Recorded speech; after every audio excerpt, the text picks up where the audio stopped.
እኔ ሩታዬ ማለት ነው ታየኔ ቆንጆ እንዴ እንደዚህማ አግባብ አይደለም እንዴ። አንድ ቀንም ቢሆን እኮ ማለት ነው አብርሽን እኮ አናደሽበታል። ከደስታ ጋር አብረሽ አንድ ቀንም ቢሆን ቪዲዮ ሰርተሻል ሩታዬ። እንዲ አልፈልግማ በቃ እኔ አንተን ልወድ አልቻልኩም፣ ላፈቅር አልቻልኩም፣ በቃ በግዳጅ የሚሆን ነገር የለም በማለት ዛሬ እንግዲህ ደስታን ማለት ነው ሩታዬ አባረረችው በሉት ቤተሰቦች ከምሬን ነው መላችሁና ደስታ ደግሞ እንደዚሁ በቀላሉ የምተውሽ እንዳይመስልሽ አፈቅርሻለሁ በማለት እንግዲህ ደስታም የተቻለውን እንግዲህ ተፍጨርጭሮ ነው ሄደው። በዚህ አጋጣሚ እንግዲህ ደስታና ሩታ ሲከራከሩ አብርሽን ከች ብሎ ነበረ ተከትሎኝ የመጣው። እኔ እሱን አልቀጠርኩትም፣ የቀጠርኩትን መሀላችን ላይ የሚያገናኘን ነገር ስላለ እኔ አብርሽን ነው እየጠበቅኩ ያለሁት በማለት ለአብርሽም እንደማስረዳት ብላ ነበረ።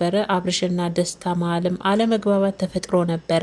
እጁን ሁሉ አነሳብኝ፣ ሸሚዙን ሰበሰበብኝ፣ ሊመታኝ ነው መሰለኝ፣ አስፈራራኝ በማለት ሩታም ለአብርሽ ስትናገር እንኳን ሩታ አንተውና ሌላ ሴት ላይ እንኳን እጅን ስታነሳ ባይ ከኔ ጋር ነው የምትጣላው፣ እንዴት ለሴት ልጅ ሸሚዝን ትሰበስባለ በማለት አብርሽም ያው ለሩታ ወግኖ ያው ከሄርሜላ ጋር ትንሽ ያልሆነ ነገር ውስጥ ገብተው ነበረ። በዚህ አጋጣሚ ደስታም በጣም ነው ማፈቅርሽ ሩታ እስከ ዛሬስ የነበረ ለአንቺ ዋጋ የከፈልኩትስ እኔ እኮ አፈቅርሻለሁ ሲላት በቃ እኔ አልቻልኩም፣ ላፈቅርህም አልቻልኩም፣ ሁኔታውን አየሁት፣ ባህሪን አየሁት፣ ተውኩት። ሲጀመርም የፍቅር ግንኙነት ውስጥ የሚያደርሰን ነገር እኔና እሱ መሀል አልተፈጠረም በማለት ያው በመሀላቸው አለመግባባት ተፈጥሮ ነበረ። በዚህ አጋጣሚ ሩታዬ የኔ ቆንጆ ግን እንደዚህ ደስታን ባንዴ ማባረር ግን የእውነት ተገቢ ነው ወዴ? አንድ ቀንም ቢሆን እኮ ከአብርሽን ለማናደድ አብራችሁ ቪዲዮ ሁለት ቀን አንድ ቀንም ሰርታችኋል አይደለ? አብርሽ ደግሞ ያው ደስታ ከሄደ በኋላ እኔ እሱ ፊት እኮ ልናገሪ ስላልፈለግኩ ነው እንጂ ተስፋ ሰተሹ ነበረ። እንዴት እንደኔ ይመስልሻል ወይ? ሁሉም ሰው ስትፈልጊ የምታባርሪው ስትፈልጊ የምታመጪ ይመስልሻል ወይ? ይሄ ልጅ ተስፋ ሰተሹ ነበር። ዛሬ ምን ተገኝቶ ነው ከህይወቴ ውጣ እያልሽ በዚህ ልክ ልጁን እንትን የምትይው? መጀመሪያ ማን ተስፋ ስጭው አለሽ በማለት ያው በሱ ፊትም አልተናገራትም። አብርሽ ጎበዝ ነው። ከዛ ያው ሩታም ያው እኔ ባሪውን አየሁት፣ ሁኔታውን አየሁት፣ ልቀበለው ውስጤ ሊቀበለው ውስጤ ሊፈልገውም ሊያፈቅረውም አልቻለም በማለት ለአብርሽ እንግዲህ መልሳለታለች ማለት ነው። የኔ ምርጦች ማለት ነው። ሩታዬ ግን ተየ እውነት እኔ ግን ጠረጠርኩ ቤተሰቦች፣ ምናልባት ሩታና ደስታ ተመካክረው አሁንም ወጥመድ ውስጥ አብርሽን ሊከቱት ነው እንደ ባለፈው ማለት ነው። አብርሽ ወደ ሄርሜል ወደ ሩታ ድንገት እንዲያዘደብን ነው። ብቻ የተወሳሰበ ስሜት ገባውን። ግን ቢሆንም ሩታዬ እውነት ልክ አልሰራሽ። ምክንያቱም ለእኔ ያው ሰው አይደለ ይሰማዋል፣ ስሜት የሚባል ነገር አለ። ላፈቅር አልቻልኩም፣ በቃ ውስጤ ሊቀበል አልቻለም፣ ባህሪን አየው፣ ሁኔታውን አየው፣ ውስጤ ሊቀበል አልቻለም ተብሎ ዝም ብሎ የምትገፉትና ድንገት ደግሞ ወደ ራሳቸው የምታመጡት ያው እቃ አይደለም የሰው ልጅ። በእርግጥ ቤተሰቦች እና በእርግጥ ካልወደደችው ካላፈቀረችው የግድ ትቀበለው አይደለም።